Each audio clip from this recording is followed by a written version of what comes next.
ये oral evidence part 2 है। तो जिन्होंने मेरी पिछली वीडियो नहीं देखी, आप पहले पिछली वीडियो कवर कर लीजिएगा, उसके बाद ही आपको आज का वीडियो अच्छे से समझ में आएगा। ठीक है जी।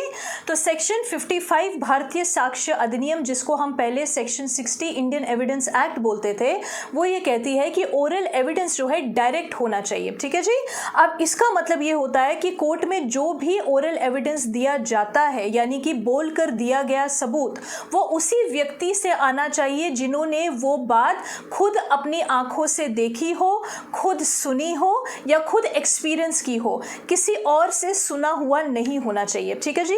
फॉर एग्जाम्पल, अगर एक हस्बैंड या वाइफ कोर्ट में आकर ये ओरल एविडेंस देते हैं कि मैंने अपने पति या पत्नी को किसी और आदमी या महिला के साथ उस होटल के रूम में एंटर होते हुए अपनी आंखों से देखा, तो ये ओरल एविडेंस एडमिसिबल है क्योंकि उन्होंने अपनी आंखों से देखा। ठीक है जी।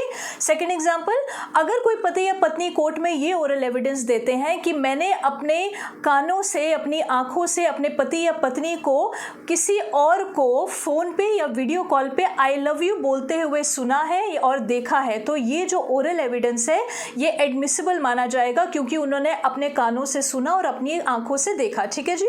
अब एक्सपीरियंस करने का क्या मतलब होता है? फॉर एग्जाम्पल, अगर एक पत्नी कोर्ट में ये ओरल एविडेंस देती है कि मैं जैसे ही बाजार से अपने घर पहुंची और अपने कमरे में जाने लगी तो मेरे कमरे का जो डोर है वो लॉक्ड था, और थोड़ी देर बाद जब मेरे कमरे का डोर खुला तो मैंने ये देखा कि मेरे पति के साथ उस कमरे में कोई और लड़की मौजूद थी, तो इसको कहते हैं फर्स्ट हैंड एक्सपीरियंस होना। यानी कि ये बात जो उन्होंने एक्सपीरियंस की है, जब वो कोर्ट में बोली जा रही है, जो उन्होंने देखी भी है, तो वो एडमिसिबल ओरल एविडेंस माना जाएगा। ठीक है जी।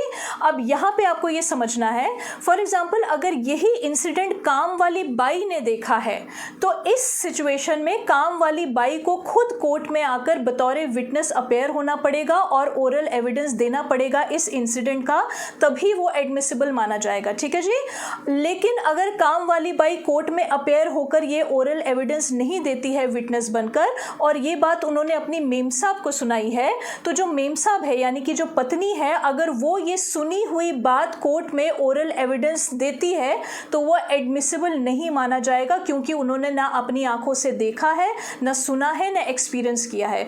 ठीक है जी।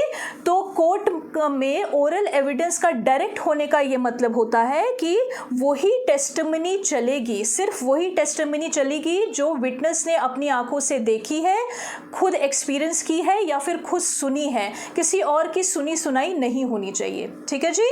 चलिए, प्रणाम।